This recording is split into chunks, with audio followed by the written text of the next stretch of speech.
Hello and welcome to my channel. I'm Rebecca, and today I want to share with you what it's really like to be pregnant after years of infertility. I'm in the nursery and it is not as bad as it was when I did my second trimester update. I actually have a few things organized, yay!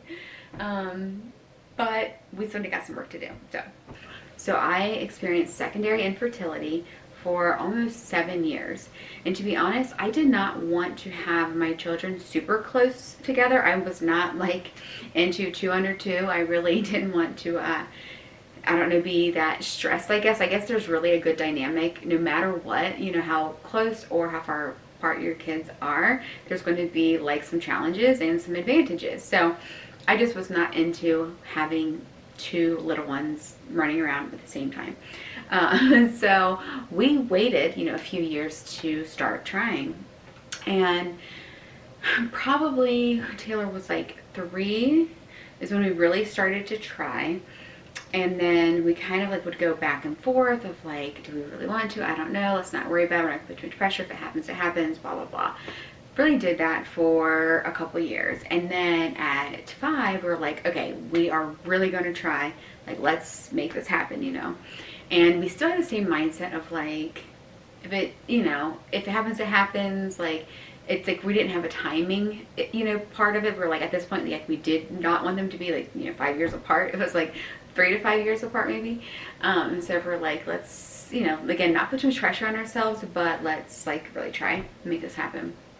And then it didn't happen, and we did that for a couple of years, 2 or 3 years. And then finally I was like, okay, maybe I should like seek out professional care, and like get things checked out to make sure like everything is all good.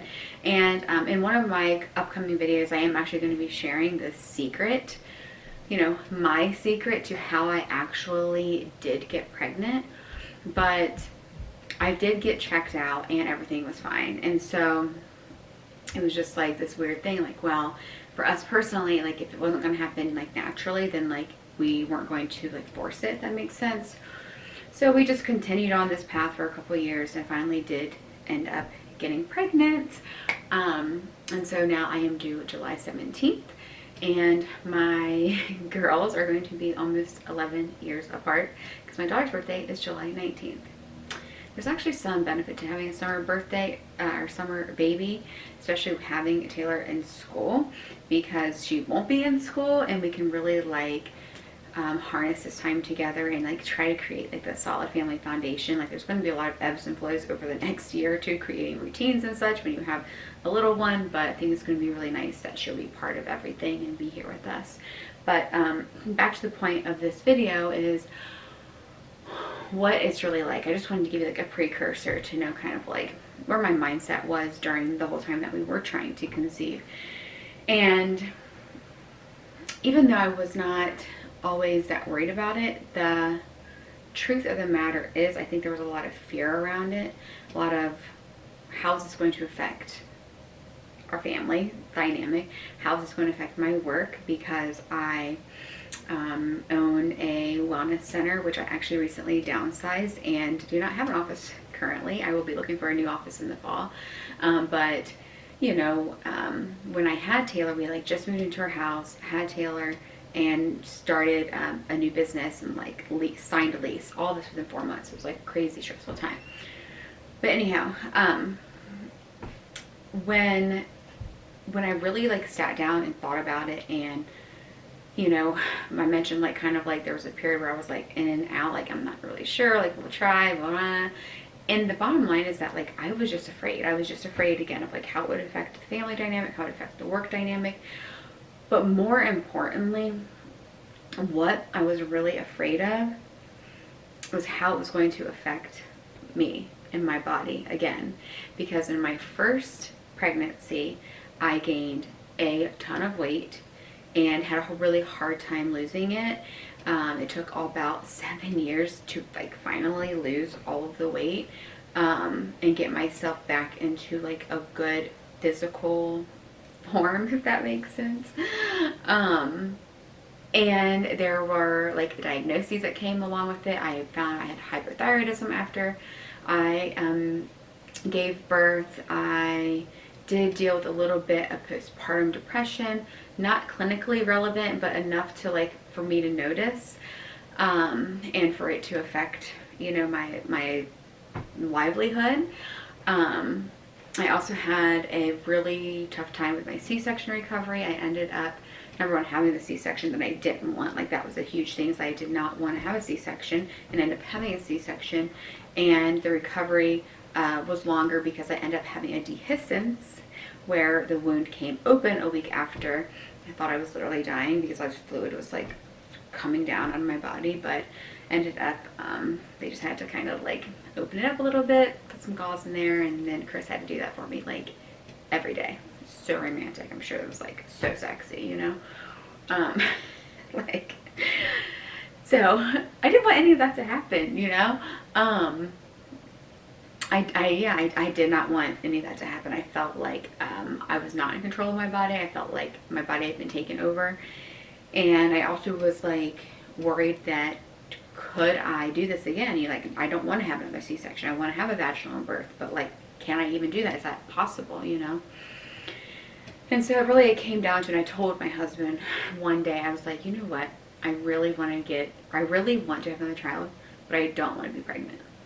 Like, I just had that, like, to like accept it. Like, that was the true emotion, the true feeling that I had, because I was afraid of what it was going to do to my body. And, you know, I took a really holistic approach to getting things back in order, getting my body back in balance to be able to get pregnant, which I will share that in an upcoming video of like step by step what I did, in hopes that that may help you. You know, like what works for me may not work for you, but I think one of the missing pieces in our medical care is honestly having a holistic approach. Like, everyone wants to just blame it on one thing or focus on one area or like say this and do this. Like, it's truly about a balance and a holistic approach. But anyway, so there was a lot of fear, lot of fear around getting pregnant.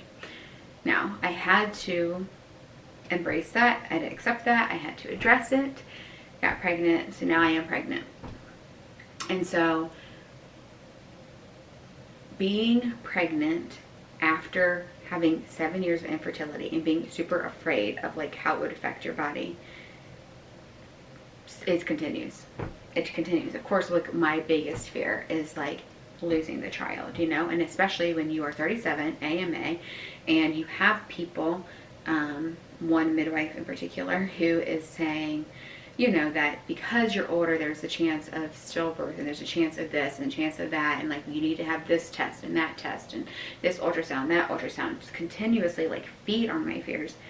Really hard and frustrating because it's been like an up and down roller coaster with my appointments and stuff. And honestly, like, the majority of them are amazing and are like so supportive of my VBAC, of me, my decisions, everything. I educate myself, I advocate for myself. I'm not going to be led blindly like I was actually last time, even with a midwife.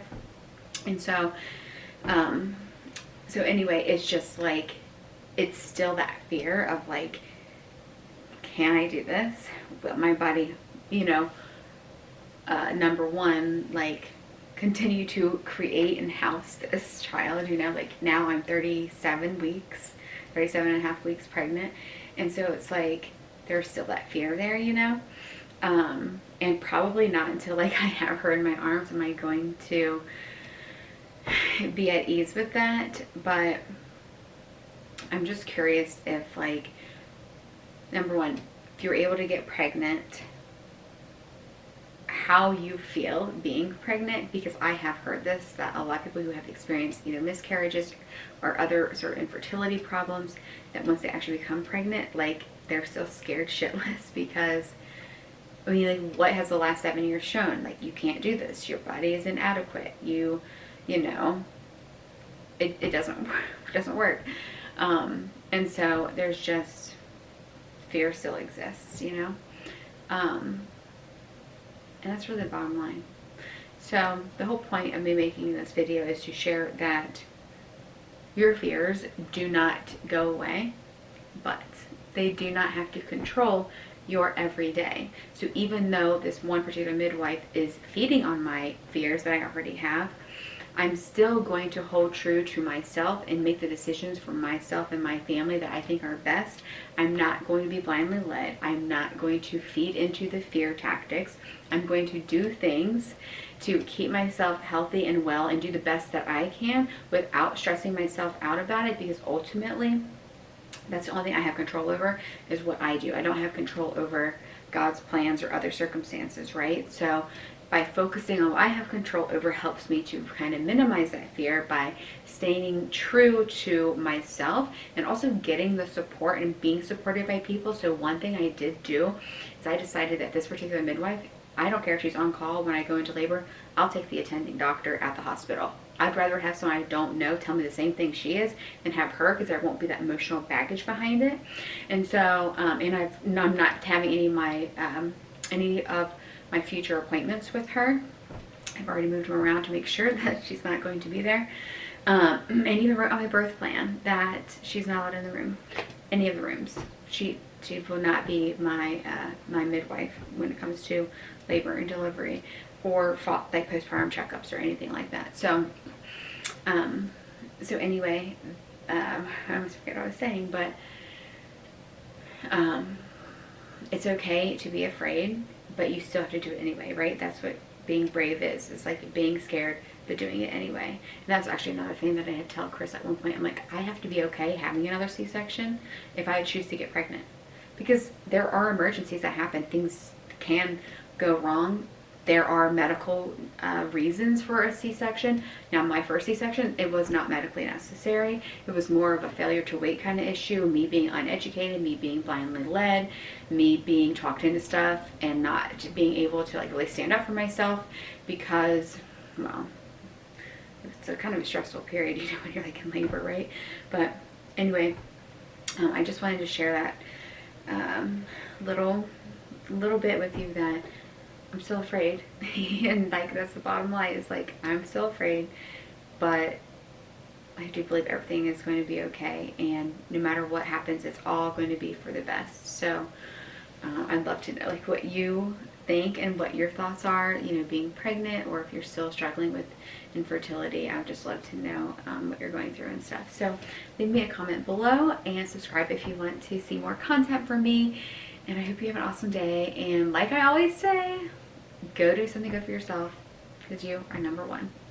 Bye.